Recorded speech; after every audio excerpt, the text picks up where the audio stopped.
नमस्कार, खगड़िया आर पार में आपका स्वागत है। मैं अभिजीत। शाम के 7 बज चुके हैं। अब बात अभिजीत की। खगड़िया जिला 7 नदियों से घिरा हुआ है। यहाँ की जनता हर वर्ष बाढ़ से रूबरू होती है। इस वर्ष भी करीब 1.5 लाख की आबादी 7 प्रखंड में बाढ़ से परेशान है। खगड़िया जिला का हर प्रखंड, हर गांव बाढ़ से प्रभावित है। लोग परेशान हैं। प्रशासन की तरफ से बचाव कार्य भी किए जा रहे हैं। बावजूद अभी भी कई परिवार ऐसे हैं जो बिना घर के सड़कों के किनारे या बांध पे रहने को मजबूर हैं। आज हमारे साथ खगड़िया ज़िले के समाज सेवी जो बहुत दिनों से खगड़िया ज़िले के अलग अलग प्रखंडों में जाके लोगों के पास रहते हैं, उनकी समस्याओं को जानते हैं, संजीव कुमार हमारे साथ हैं। आज हम उनसे जानेंगे कि उनकी नज़र में इस बार बाढ़ से खगड़िया जिला में क्या असर पड़ा है। प्रशासन की तरफ से जो भी राहत के कार्य किए गए हैं उसमें वो उसका आकलन क्या करते हैं। 1.5 लाख की आबादी बाढ़ की चपेट में है। प्रशासन का दावा है कि उसके द्वारा बहुत सारा काम किया गया। आपकी नज़रों में प्रशासन का दावा, लोगों की समस्याएं? देखिए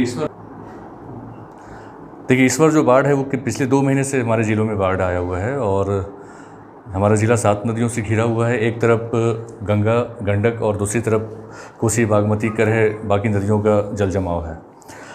अभी भी पानी घटना शुरू हुआ है बागमती की तरफ, लेकिन गंगा जस का तस है। प्रशासन के द्वारा इस बार कुछ अलग हटके आम लोगों के लिए कार्य किया गया है। जैसे पूरे बिहार में जो यहाँ के जिलाधिकारी हैं उनके द्वारा एक नया प्रयोग किया गया, जो आप एम्बुलेंस, बोट एम्बुलेंस के बारे में जानते होंगे, पशु एम्बुलेंस के बारे में जानते होंगे। इसके अलावा करीब 150 नौकाएँ चलाई जा रही हैं और 150 में 100 नौकाएँ आके जो सिर्फ अलौली प्रखंड में दिया गया, क्योंकि सर्वाधिक बाढ़ जो अलौली में देखा गया था। करीब करीब गाँवें डूबी हुई थी और पानियों का जो लेवल था 70-80 फीट के आसपास था। कमला और बागमती का संगम जो था, कुछ हैं चौथम में, कुछ हैं बेलदौर में। बाकी जो नौकाएँ हैं वो दूसरे प्रखंडों में है। जैसे पर्वता में गंगा से कनेक्टेड है आपका, फिर बेलदौर चौथम है, और जो रहमपुर मध्य उत्तरी और दक्षिणी है वहाँ जो गंगा और गंडक के बीच में है। ओवरऑल अगर देखा जाए अभिजीत, तो प्रशासन ने इस बार लीक से हट के काम किया है और प्रशासन ने एक बेहतरीन काम करने का मतलब विकल्प रखा था और कोशिश भी किया है। लेकिन कुछ त्रुटियाँ रह जाती हैं। कुछ लोग अभी भी हैं कि जिनको 6,000 रुपये नहीं मिला है। कुछ लोग नहीं, अच्छे लोग हैं अभी भी जो प्रशासन से छूट गए हैं, जिनको सूखा राशन नहीं मिला, जबकि 10,000 पैकेट अकेले अलौली में बांटा गया। और अलौली में ही देखा गया कि जहां 5 किलो चावल मिल रहा था, वहाँ एक परिवार में उसको तोड़ के बांट करके दिया गया। तो अब स्वाभाविक है कि डीएम, एडीएम, सीओ हर जगह जा नहीं सकते, लेकिन हम लोग तो हर जगह जाते हैं। हम वहाँ बैठते हैं, उनकी समस्या सुनते हैं। तो जहाँ एक तरफ अगर हम 100 में 90 नंबर प्रशासन को दे रहे हैं, तो वहाँ पे थोड़ा माइनस भी हो जाता है। तो ये चलता रहता है, चूँकि वहाँ पे जो स्थानीय जनप्रतिनिधि होते हैं उनका मन जो होता है वो जनता के प्रति थोड़ा भेदभाव वाला होता है कि किसी ने उनको वोट ना दिया हो तो उसको वो समय पे उनका 6,000 रुपये नहीं देंगे। यहाँ बाढ़ की हो रही है तो खगड़िया जिला मक्का के क्षेत्र में बहुत ही अग्रणी माना जाता है। बिहार में, सूबे में यह जिला जो है बहुत ही अग्रणी माना जाता है। यहाँ के किसान मक्का के उत्पादन में देश में ही नहीं, एशिया में उनका नाम गिना जाता है। लेकिन अभी बाढ़ में मक्के की फसल की जो क्षति हुई है किसानों की, तो क्या संजीव जी, किसान सरकार पे आस लगाए हुए हैं, किसान जिला प्रशासन पे आस लगाए हुए हैं, किसानों को यह उम्मीद है कि सरकार की तरफ से उनको कोई ना कोई राहत दिया जाएगा, जो फिलहाल अभी देखने को नहीं मिल रहा किसानों के लिए क्या हो रहा है। तो क्या ये उम्मीद किया जा सकता? आने वाला विधानसभा चुनाव भी है कुछ दिन में, अभी आपको चुनाव का आचार संहिता भी यहाँ पे लागू हो जाएगा।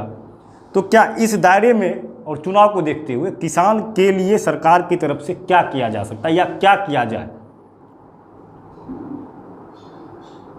अभी जी बड़ा टेक्निकल सवाल पूछे हैं, क्योंकि जो फर्किया है हमारा मक्का और दूध पे आधारित है और यहाँ के किसान 99.9% इसी पे हैं। लेकिन दुर्भाग्य इस बार की लॉकडाउन होने की वजह से मक्का उत्पादनों की कमर, जो उत्पादक हैं उनकी कमर टूट गई। 900-800 रुपया मक्का जा रहा था और लॉकडाउन समाप्त, अनलॉकडाउन शुरू हुआ तो बाढ़ ने उनकी कमर तोड़नी शुरू कर दी।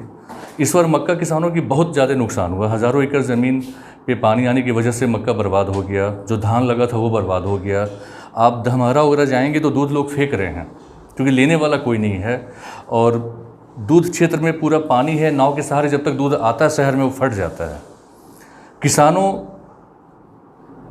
की आत्मा बिल्कुल रो रही है आज की डेट में, और जिला प्रशासन से लेकर राज्य प्रशासन तक जो उनके प्रतिनिधि हैं वो पहुंच नहीं पा रहे हैं। कहीं ना कहीं उनके बीच में गैपिंग देखा जा रहा है, जाति धर्म के नाम पे, पार्टी के नाम पे, और उस सही डायरेक्शन में किसी भी जगह पे जाकर स्थिर होकर अपनी बात नहीं कह पा रहे हैं ताकि उनको मुआवजा मिल पाए। आप बिल्कुल सही बोले कि 10-15 दिन के अंदर में आचार संहिता लग जाएगा, फिर ये कहने का होगा कि अब हम कोई काम नहीं कर सकते, और ये नवंबर तक अब कोई काम नहीं होगा। क्या होगा कि किसान अपने आप मर मिट के जैसे भी है इस बदहाली से गुजरेगा। फिर जब सरकार आएगी तो पता नहीं मिलेगा ही नहीं मिलेगा, क्योंकि इसमें 80% किसान कर्ज लेके, हम तो उन जगह तक गए हुए हैं जो महिलाएं रो रही हैं कि हमारा सारा फसल डूब गया, हम कर्ज पे लेके आए थे, 5% ब्याज पे लेके आए थे, अब तो जिनसे लिए हैं पैसा वो तो घर पे आके तगादा करेगा। तो जो हमारे घर में जवान लोग हैं, मर्द हैं, वो दिल्ली पंजाब खट के उनका पैसा वापस करेंगे। सरकार से उनकी उदासीनता है, और सरकार का इस क्षेत्र में अभी तक कोई ऐसा डिसीजन या कोई घोषणा नहीं है। अगर चुनावी घोषणा भी हो जाए कि हम सबका कर्ज माफ़ कर देंगे या मुआवजा देंगे तो लोगों को थोड़ी सी ठंडक पहुंचेगी, लेकिन अभी तक ऐसा किसी पार्टी ने नहीं बोला है। यहाँ हम अपने ये बात अभिजीत की प्रोग्राम में अपने दर्शकों के लिए ये भी बता दें कि बाढ़ की समस्या के अलावा खगड़िया में प्रवासी मजदूर जो बाहर से आए थे लॉकडाउन के दरमियान, सैकड़ों मजदूर, हज़ारों मजदूर ऐसे हैं जिनको सरकार के द्वारा कहा गया था कि वो खगड़िया में आएंगे, उनको यहाँ पे रोज़गार मिलेगा मनरेगा के थ्रू, नल जल योजना या अन्य किसी योजना के लिए। रोज़ देखिएगा, रोज़ एक नई खबर आपको खगड़िया आर पार न्यूज़ में दिखाई पड़ेगी। शाम के 7 बजे अभिजीत की बात में मैं खुद यहाँ पर रहूँगा आपके साथ, और हमारे साथ खगड़िया के बहुत प्रबुद्ध लोग आएंगे यहाँ पे, और वो जानकारी आपको देंगे। हमारे साथ खबरों पे डिबेट करेंगे कि क्या होना चाहिए, क्या नहीं होना चाहिए। उम्मीद यही है कि हमारी खबरों को सरकार तक का नज़रिया मिल जाए, जिला प्रशासन का नज़रिया मिल जाए, लोगों को राहत मिले। बात अभिजीत की में आज इतना ही। कल फिर मुलाकात होगी आपसे खगड़िया आर पार न्यूज़ में।